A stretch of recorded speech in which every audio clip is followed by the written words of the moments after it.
کتنے لوگ ہیں جھوٹ بول بول کے جہاں کوئی سیلاب آتا ہے نا تو غمزدہ ہونے کے بجائے خوش ہو جاتے ہیں. کیوں؟ ان کو نوٹ چھاپنے کا ایک بہترین موقع مل گیا. میں اکثر ایک بات آپ سے کہتا ہوں کہ اس ہمارے کنٹری میں پیسہ کمانے کا سب سے بہترین ذریعہ یہ ہے کہ چار دیواری کھڑی کر کے کچھ یتیم بچے لا کے ڈال دو, نوٹ چھاپو.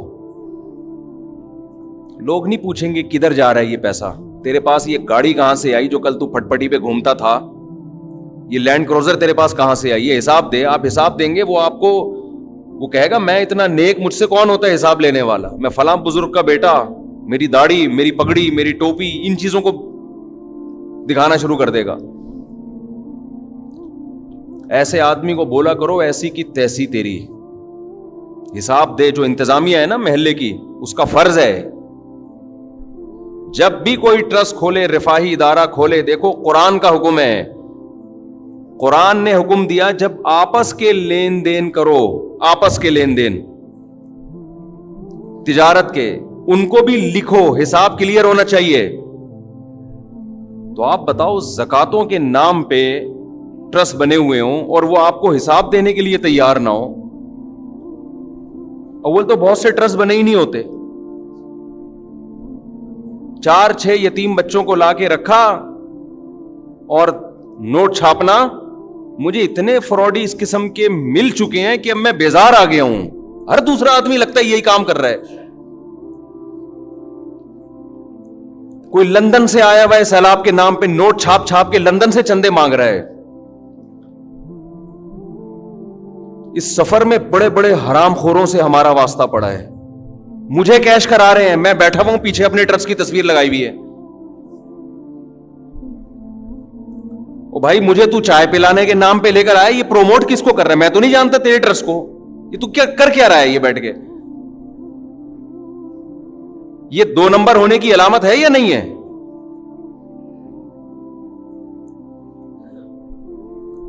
ایک آدمی مشہور ہو جائے, ایک یہ اللہ کی نعمت بھی ہے لیکن ایک آزمائش بھی ہے. ہر آدمی اپنا منجن ہمارے ذریعے سے بیچ رہا ہے یار. ایک صاحب ملے, اپنی ویڈیوز دکھائیں, میں سیلاب زدگان کی مدد کر رہا ہوں اور اتنے ڈبے تقسیم کر رہا ہوں, ویڈیو بنا بنا کے نا پھینک رہے ہیں دنیا میں. میں نے کہا اچھی بات ہے بھائی, کر رہے ہیں, اللہ نے کوئی پابندی نہیں لگائی, سبحان اللہ, اللہ اور برکت دے. بعد میں تحقیق کی تو پتا چلا کہ یہی منجن ہے ان کا پیسے کمانے کا. مشہور لوگوں کے ساتھ سیلفیاں, تھوڑا سا ہمیں تو اپنی کراؤڈ میں پتہ ہی نہیں ہوتا آدمی کس کی چائے پینی ہے, کس کمبخت کی نہیں پینی, کس کے پائے کھانے ہیں, کس کمبخت کے نہیں کھانے, کون کمبخت ہمیں پائے کھلا کے اپنا منجن بیچ رہا ہے. کچھ ایسا دماغ بوکھلا گیا ہے سفر کے دوران. کون عقیدت میں ہاتھ چوم رہا ہے تو سچی مچی کے چوم رہا ہے, کون کمبخت اپنا منجن بیچنے کے لیے چوم رہا ہے. ایک آدمی آیا سفر میں, مفتی صاحب اتنی عقیدت ہے مجھے آپ سے, گلاس تلاش کر رہا ہے میرا کہ کس میں پانی پیا ہے مفتی صاحب نے. میں نے کہا یہ بچ کے رہو, اس کوئی بڑی فلم لگ رہا ہے مجھے. مفتی صاحب نے کس گلاس میں پانی پیا ہے, میں اسی گلاس میں پانی پیوں گا. میں نے کہا اتنی عقیدت اپنے باپ سے نہیں ہوتی کسی کو, تو پتہ نہیں کہاں سے مریخ سے آیا ہے. میں ہوشیار ہو گیا نا کہ اس سے بچ کے رہو. اتنی بڑی داڑھی, ایسے سرمے لگائے ہوئے ہیں. میں نے کہا یہ شکل سے فراڈی لگ رہا ہے مجھے, اس نے سرما کیوں طرح ٹھوپا ہوا ہے کمبخت نے. تیری شادی ہو رہی ہے جو تو سرمے لگا کے آیا یہاں پہ. اتنی بڑی داڑھی ماشاءاللہ, اور آنکھوں میں بڑے بڑے سرموں کے ڈورے, اور بیٹھ گیا کہ جناب میں ابھی زیادہ بتاؤں گا سمجھ جائے گا میری بات ہو رہی ہے. پھر ایک نئی ٹینشن کھڑی ہوگی, میں یوں کرتا ہوں اور میں نے کیا بتاؤں, وہ سمجھ جائے گا. بے غیرت آدمی دبا کے منجن بکوایا. تو میں سمجھ گیا, میں نے کہا اس کے سرمے سے لگ رہا ہے یہ کیا ہے.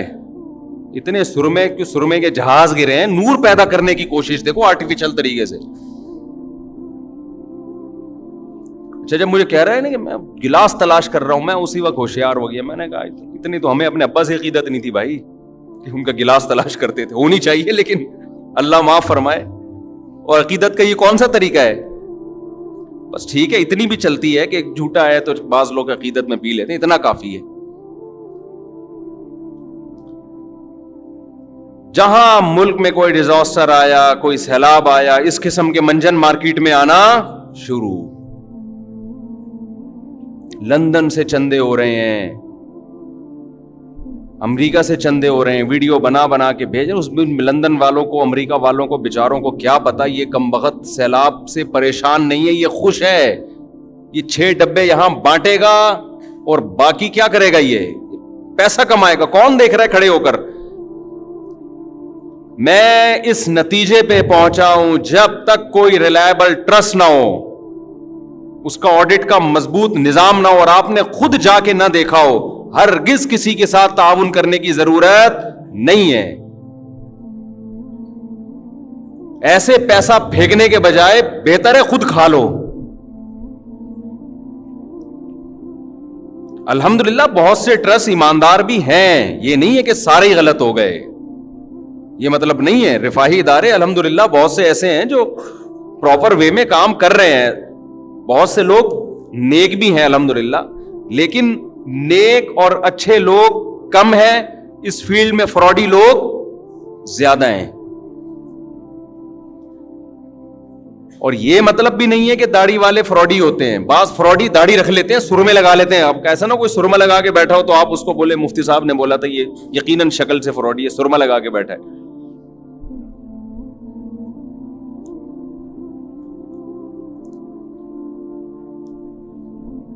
تو یہ بڑے ظالم ہیں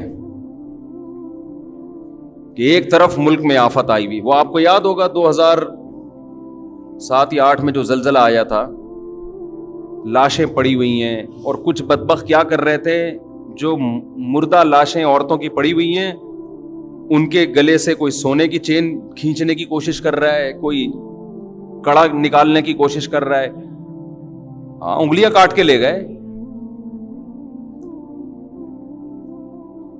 اللہ پہ اعتماد کرو بھائی, جو رزق عزت کے ساتھ مل جائے وہ سوکھی روٹی اس غیر اخلاقی حرکت سے 1000 گنا بہتر ہے. لیکن یہ فلسفہ جب سمجھ میں آئے گا جب دنیا کو مسافر خانہ سمجھے گا. یار جتنا عزت سے مل رہا ہے ٹھیک ہے, یہاں کون سا ہمیشہ رہنا ہے. جب مسافر خانہ نہیں سمجھے گا تو لوٹ کھسوٹ کی کوشش کرے گا. ٹرینوں کے حادثے ہوتے ہیں. ہمارے ایک دوست ٹرین میں آ رہے تھے, پرانی بات ہے, آپ کو یاد ہے, ایک بہت بڑا حادثہ ہوا تھا ٹرین کا. اس میں کچھ تبلیغی جماعت کے لوگ آ رہے تھے. جماعت مجھ سے ملی, میری سلام دعا تھی ان سے. انہوں نے بتایا کہ ہم سے جو اگلا ڈبہ تھا نا, اس سے آگے انجن تک مکمل ٹرین تباہ ہو گئی تھی. یہ اذان دے رہے تھے فجر کی یا پتہ نہیں ظہر کی, اور اس سے آگے کے جتنے ڈبے تھے وہ سارے کہہ رہے ہم جب نیچے اترے تو ایسے پچکی ہوئی لاشوں کے انبار لگے ہوئے تھے. وہاں بھی کیا ہوا ہے, کچھ بدبخت لوگوں نے ان لاشوں کی جیب سے پیسے نکالنا شروع کر دی. الحمدللہ اچھے لوگ بھی ہیں, ایسا نہیں ہے. ہمارے ملک میں غیرت مند لوگوں کی بھی کمی نہیں ہے, جنہوں نے ان کو سہارا دیا, ان زخمیوں کے لیے کی فکر کی, ان کو کھلایا پلایا. لیکن جو اس طرح کے حادثات میں اس کی قسم پرسی سے فائدہ اٹھانا شروع کرتے ہیں, بھائی وہ اس کا اگر وہ مر بھی گیا ہے تو یہ اس کے وارثوں کا حق ہے, تمہارا تھوڑی ہے. یہ اس کے وارثوں تک پہنچاؤ. نہیں پہنچ سکتا چھوڑ دو اس کے حال پہ.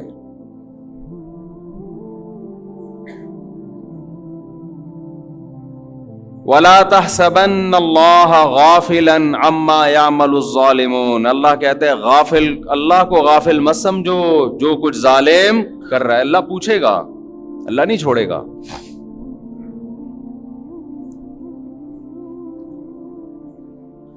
تو کچھ تباہیاں وہ ہوتی ہیں جو قدرت کی طرف سے ہوتی ہیں, اور کچھ کچھ تباہیاں وہ ہوتی ہیں جو ہماری اپنی مس مینجمنٹ کی وجہ سے ہوتی ہیں.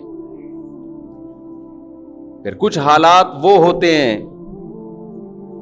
جن میں آپ غریب اور مسکین کی مدد کرتے ہیں، اور کچھ ظالم وہ ہوتے ہیں جو نہ صرف مدد نہیں کرتے بلکہ ان غریبوں کو کیش کراتے ہیں۔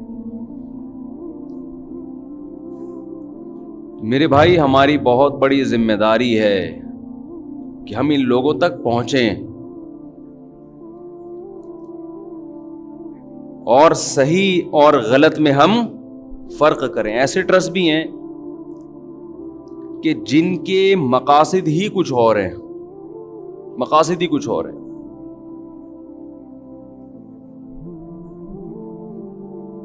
اسلام آباد یونیورسٹی کے ایک پروفیسر تھے، انہوں نے بتایا کہ وزیرستان میں ایک واقعہ ہوا نا کہ ایک لڑکی کو فیصلہ کیا گیا اس نے زنا کیا ہے تو ہم پتھروں سے مار کے اس کو ہلاک کریں گے، رجم کریں گے۔ تو انہوں نے بتایا کہ بہت سی این جی اوز ایک دم آواز اٹھائی انہوں نے کہ یہ عورت پہ ظلم ہے کہ اس کو رجم کیا جائے، یہ ظلم ہے، آواز اٹھائی۔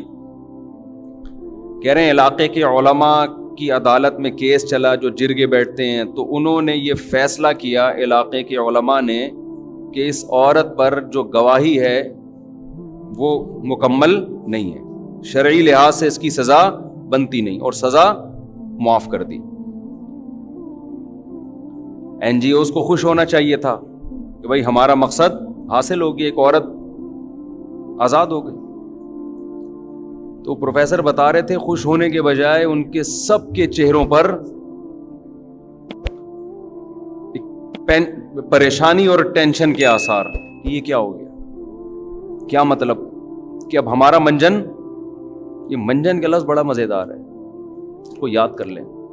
جب بھی کوئی ایسا کر رہا ہوں بولو منجن بیچ رہا ہے، اب تو میں ایسا ہو تو کوئی ملنے آ رہا ہوتا ہے منجن بیچنے آ رہا ہے، یہ ہمیں چال سے اندازہ ہو۔ کچھ تو زیادہ تر تو الحمدللہ عقیدت میں ہی ملتے ہیں، کوئی بدگمان، یہ مطلب نہیں کہ جو بھی ملنے آ رہا ہو تو میں بدگمان ہوں کہ منجن پہ، اس بیچارے کو ہم سے کیا واسطہ۔ وہ عقیدت محبت میں ایک آدمی مل رہا ہے، ہم تو اس لائق نہیں ہے کہ لوگ ہم سے عقیدت کریں، وہ بیچارہ کر رہا ہے، اس کا اپنا ایمان ہے۔ لیکن منجن بھی الحمدللہ بکتا ہے، یہ لفظ یاد رکھ لیں کہ منجن بیچ رہا ہے۔ آ جائیں گے آپ کے پاس بڑی بڑی داڑھیوں میں، یتیم خانہ کھولا ہوا ہے فلانا، اب جا کے تحقیق کرو یار کہ اتنا نیک کہ یتیموں کا اتنا خیال اس کو۔ اور ایسے لوگوں میں بہت سو نے اپنی بہنوں کی وراثتیں کھائی ہوئی ہوتی ہیں، اپنے یتیم بھائی کا مال کھایا ہوا ہوتا ہے، تجھے اپنے گھر کے یتیم کی فکر نہیں ہے، تو محلے کے یتیم تو نے لے کے پالے ہوئے ہیں۔ تو قرآن کہتا ہے کہ آپس کے لین دین کو صاف رکھو، آپس کے لین دین کو۔ یہ زکوٰۃ، صدقے، فطر، اس میں بدگمانی سے بچانا ضروری ہے، خوب سمجھ لیں۔ دیکھو نبی صلی اللہ علیہ وسلم ایک خاتون کے ساتھ تنہائی میں کھڑے ہوئے، کسی صحابی نے دیکھ لیا، آپ نے ان صحابی کو بلا کے فرمایا کہ یہ میری زوجہ ہیں، ایسا نہ ہو تمہارے دل میں میرے بارے میں خیال پیدا ہو جائے۔ انہوں نے عرض کیا یا رسول اللہ آپ کے بارے میں کون بدگمان ہو سکتا ہے؟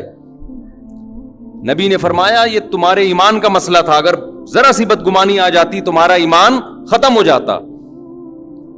ہمارے پیغمبر نے تو یہ نہیں کہا کہ مجھ پہ کون ہوتا ہے کوئی شک کرے مجھ پہ۔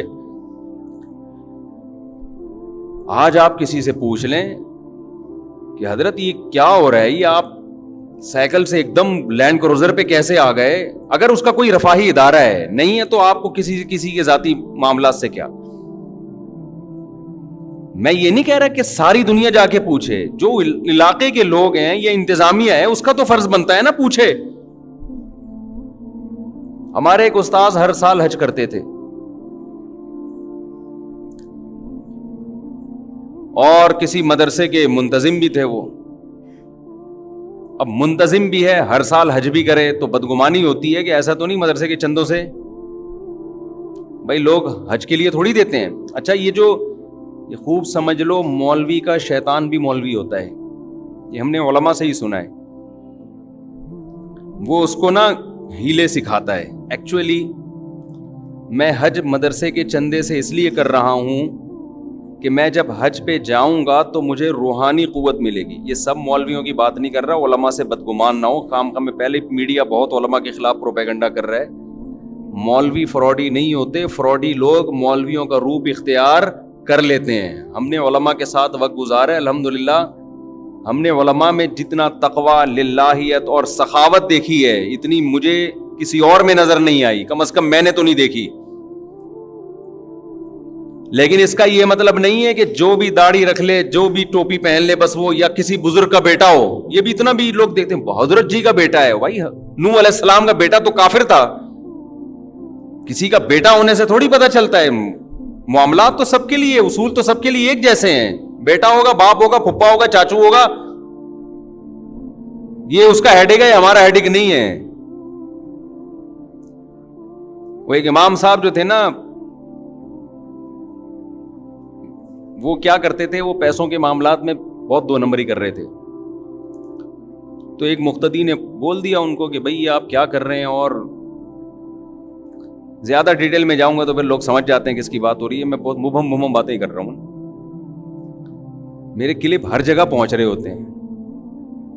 اپنے کسی ریلیٹو کے بارے میں کوئی بات کرتا ہوں, ان کا فون آ جاتا ہے, یار تم نے ہماری بات ممبر پہ بیٹھ کے کر دی. اب مجھے بہت ہی مبہم انداز میں بات کرنی پڑتی ہے.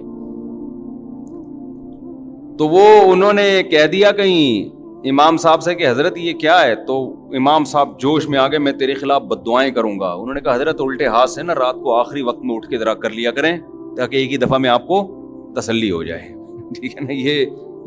یہ منجن, وہ منجن تو انہوں نے نہیں کہا, یہ تو ابھی ایک لفظ ایجاد ہوا ہے. ویسے تو بہت پرانا ہے, لیکن پروموٹ, جیسے انڈا موڑ دنیا میں پہلے کوئی نہیں جانتا تھا. میں دنیا میں جہاں بھی جا رہا ہوں لوگوں کو کراچی میں انڈا موڑ کا, الحمدللہ انڈا موڑ والوں کو چاہیے مجھے پیسے دیں اس کے. حقیقت ہے, کوئی بھی, میں خود نہیں جانتا تھا, کراچی میں اتنے سال سے رہ رہا تھا, مجھے نہیں پتا تھا انڈا موڑ کا. جب سے میں آیا ہوں الحمدللہ ساؤتھ افریقہ کیا تنزانیہ کے جنگلوں میں شیر اور چیتے کو بھی معلوم ہے کہ انڈا موڑ کہاں ہے. تو اتنی عزت الحمدللہ انڈا موڑ کو ملی ہے ہماری وجہ سے. تو انڈا موڑ والوں کا اتنا تو فرض بنتا ہے نا, پیسے نہ دیں عزت دے دیں. پیسے تو میں نے مذاق میں کہہ دیا. تو وہ امام صاحب کو انہوں نے کہا حضرت یہ جو اتنا چندہ آ رہا ہے, کوئی حساب, کوئی کہاں جا رہا ہے, کس کو, کوئی رسیدیں, مسجد کے لیے آ رہا ہے نا. تو وہ غصے کہ آپ, میں بزرگ کا بیٹا, میں بزرگ, آپ مجھے ایسا کہہ رہے ہو, میں تمہارے خلاف بد دعائیں کروں گا. تو یہ آدمی ذرا اسی طرح کہا کریں آپ کی حضرت, آپ ایک دفعہ بد دعا کا جو ہے نا یہ اپنی ٹھڑک پوری کر لیں, آپ بیٹھ کے تسلی سے ایک دفعہ بد دعا کر لیں تاکہ یہ دھمکیاں, تو ایسے ہی کہا کریں آپ. جب ظالم سے آپ محاسبہ کریں نا, اور ظالم ایموشنل بلیک میلنگ کی کوشش کرے,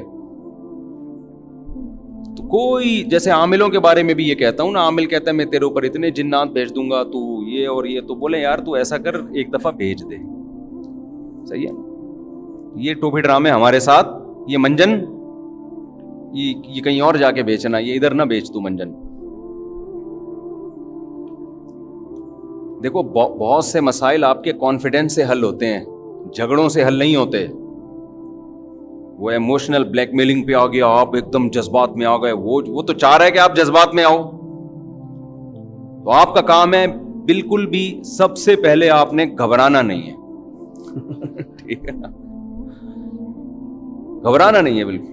خوب سمجھ لیں, بعض چیزوں میں انسان میں اپنے اندر کانفیڈنس پیدا کرنا پڑتا ہے, لیکن اصولی طور پر یہ رفاہی اداروں کے بارے میں بھی ہے, مسجدوں کے بارے میں بھی ہے, مدرسوں کے بارے میں بھی ہے, کہ آپ جب کسی سے پوچھ رہے ہیں, ایسے نہیں کہ ہر ایرا غیرہ آ کے پوچھنا شروع کر دے کہ بھائی تو سائیکل پہ گھومتا تھا, تو نے یتیم خانہ جب سے کھولا ہے, تیرے تو ہر سال حج ہو رہے ہیں, تو یہ کائنڈلی آپ بتائیں گے کہ یہ کیا, کہاں سے آ رہا ہے. اگر اس کو غصہ آ گیا اور لال پیلا نیلا ہونا شروع ہو جائے, اس کا مطلب کہاں سے کھا رہا ہے یہ, بولو انہی یتیموں کے مال کو کھا رہا ہے کم. پھر اگر بولے میری داڑھی دیکھ کے ایسی باتیں کرتے ہوئے تمہیں شرم نہیں آتی, آپ بولو بالکل بھی شرم نہیں آتی ہے. جب آپ کو ایسے کام کرتے ہوئے داڑھی رکھ کے شرم نہیں آتی, تو ہمیں بولتے ہوئے کہاں سے شرم آئے گی. شرم تو کم بخت تمہیں آنی چاہیے. پھر اگر وہ بولے کہ میں بد دعائیں کروں گا, آپ بولو بھائی ابھی کر لے, ابھی کر لے. تاکہ تجھے حسرت نہ رہے کہ میں نے کسی کے خلاف بد دعا نہیں کی. تو وہ مشہور مقولہ ہے نا کہ کوے کی بد دعاؤں سے اگر بیل مرنے لگیں تو کوئی بیل دنیا میں زندہ رہے گا؟ بتاؤ کووں کے کھانے کا بھرپور انتظام کب ہوتا ہے؟ جب کوئی بھینس یا بیل مر جاتی ہے. 6 مہینے تک کووں کا پیٹ بھرتا ہے. ہر کوے کی خواہش ہے کہ جتنے بیل اور بھینسیں ہیں سب مر جائیں. صبح یہ جو کوے کائیں کائیں کر رہے ہوتے ہیں نا، یہ بیلوں کے خلاف بد دعائیں کر رہے ہوتے ہیں اصل میں، کہ اللہ کرے یہ بھی مرے. جیسے بدعتی مولوی اگر کوئی محلے میں میت نہ ہو تو وہ ٹینشن میں آتا ہے کہ میرے کھانے پینے کا انتظام ختم ہو گیا. ایسا ہوتا ہے نا کوئی گھر، اب تو یہاں شہروں میں کم ہو گیا، گاؤں دیہاتوں میں بہت ہوتا ہے کہ ایک آدمی کے گھر میں میت ہو گئی تو وہاں کوئی بدعتی مولوی تھا، اس کے مزے لگ گئے. اصالِ ثواب کے نام پہ بریانیاں بھوڑے جا رہے کھانا کھائے جا رہے. بعض لوگ غریب ہوتے ہیں لیکن اللہ نے ان میں غیرت بڑی رکھی ہے. مجھے ایسے لوگ یاد رہ جاتے ہیں. میں جب یہاں آیا امامت کے لیے کئی سال پہلے، تو لوگ عقیدت محبت میں علماء کی دعوت کرتے ہیں. ان کی اپنی عقیدت، ان کی اپنی محبت، ان کو ہم ملامت نہیں کرتے. ان کے ایمان کا تقاضا یہی ہے کہ وہ علماء کی دعوت کریں. ہماری مصروفیات کا تقاضا یہ ہے کہ یہ نہیں کہ جو بھی بلا رہا ہے بس گھر کا کھانا ہی چھوڑ دے آدمی. کسی نے کہا نا کہ میں بدعتی مولوی کی ایک نشانی میں بتاتا ہوں، وہ مرتے دم تک اپنے گھر سے کچھ کھایا نہیں کرتے. تو اب میری دعوتیں شروع ہو گئیں. میرے ساتھ ایک پٹھان تھا باجوڑ کا تھا، یا پتہ نہیں دیر بنیر کا، مجھے یاد نہیں. وہ بیچارہ گنے کا رس لگاتا تھا ادھر صدر میں گنے کا رس بیچتا تھا وہ، اور گردوں کا مریض تھا. بہت غریب. ایسے غریب کو اگر فری میں آفر آئے وہ تو خوش ہوگا نا، اب میری جب 2-3 دعوتیں ہوئی تو میں اس کو بھی لے گیا ساتھ میں. شروع میں ہمیں تجربہ نہیں تھا کہ دعوت کا انکار کیسے کیا جاتا ہے نا. اب لوگ زبردستی لے جاتے ہیں، چل بھائی اب منع کریں گے. تو اب اللہ کا شکر ہے پتہ ہے کہ کیسے انکار کرنا ہے نا. تو 2-3 دعوتوں میں جا کے میں تو پھر سائڈ پہ ہو گیا نا. میں نے کہا بھائی ہمارا اب اس کے علاوہ کیا کوئی کام ہی نہیں ہے. اس کے گھر کے کوفتے اچھے ہیں، وہ پائے اچھے بناتا ہے، وہ بریانی اچھی بناتا ہے، تو وہ چپلی کباب اچھے بناتا ہے تو بناتا ہے. بھائی اب یہ تو نہیں کہ ہم اسی کام میں لگے رہیں. تو جس نے جو دعوت کر رہا تھا نا مسلسل، اس نے کسی اور مولانا صاحب کو پکڑ لیا. اس کا بہرحال ایک اچھا جذبہ تھا، اس کو تو میں نہیں کہوں گا. اس نے کہا یار میرے گھر میں کوئی نہ کوئی دیندار ہونا چاہیے دسترخوان پہ. اس کا یہ جذبہ تھا. اب کسی دوسرے مولانا کو پکڑا، وہ بار بار جا رہے ہیں اور یہ بھی ساتھ میں نا. تو ایک دن وہ مولانا بیچارے دعوت میں پہنچے ہوئے، یہیں بیٹھا ہوا مسجد میں پیچھے بیٹھا ہوا. میں نے کہا یار آپ نہیں گئے دعوت میں؟ کہتا ہے مفتی صاحب غیرت مند آدمی گھر پہ کے کھا کے جو خوش ہوتا ہے وہ دوسرے کے دسترخوان پہ خوش نہیں ہوتا. مجھے اتنا مزہ آیا اس کا یہ جملہ سن کے. میں نے کہا یہ مالدار ہوتا پھر مسئلہ نہیں تھا.